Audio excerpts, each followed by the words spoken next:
Hi, Antique Wireless Association folks. I'm Bill Baker. I've been a member for some time now. Not nearly as expert at you, but I was asked to show you some of my private collection. And some of these come with a story. Almost all of them do. Let's start with this radio. This is a Grebe, the CR6. I think it's a pretty common radio. I'm quite sure the museum has one of these.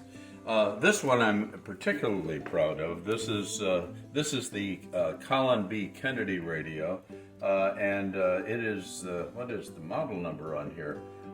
It has a model number, and the Type 110 universal receiver. I've seen them around, but I've never seen one, and this is the amplifier that goes with it. That's the 525 two-stage amplifier. This was a gift to me 65 years ago, when I was a paper boy in Cleveland, Ohio.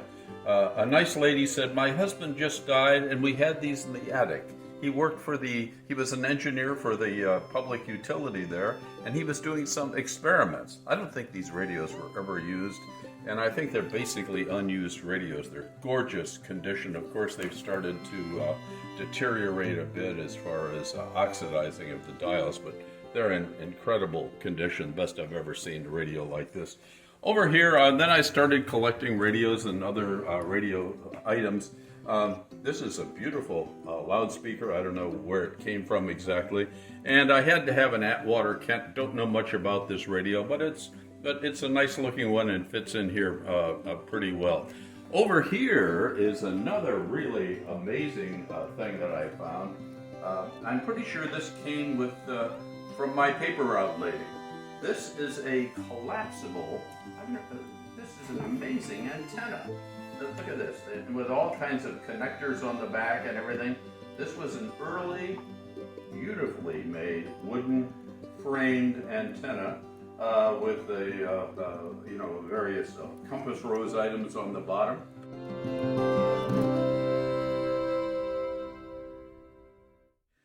And then let's go over here. I'll sit on the floor and show you a few more of my radios. I was president for many years of Westinghouse TV, and all of you are experts on Westinghouse, I'm sure. This wonderful article in the Antique Wireless Review talked about our station, KDKA. Well, of course, I knew a lot about it. I was president of the TV company. KDKA TV was my station, among others. And anyway, I had to have a Westinghouse radio, and this is an early Areiola senior receiver made by Westinghouse. I don't know much about it except I like it, and it's a Westinghouse radio. Now here's something I don't think anybody's ever seen. Look at this crazy thing. This was given to me when I was a kid in, again, Cleveland, by Oliver Henderson, chief engineer of the Ohio Bell Telephone Company.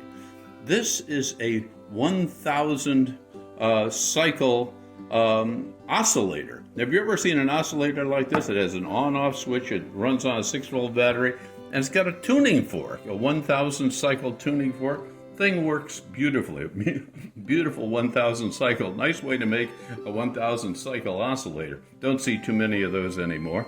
And then lastly in this little collection is this radio. This was a gift from a friend in Germany. This was one of those early German radios made just before the Second World War. And you'll see two symbols, we'll intercut them into this video, that are Nazi symbols. This was made by the German Reich and the Nazi regime for listeners only to listen to their propaganda radio stations. Again, I think this is a pretty rare radio. The case is a kind of Bakelite. I've never had that radio on. Then one last radio to show you, and then I'll do a quick discussion.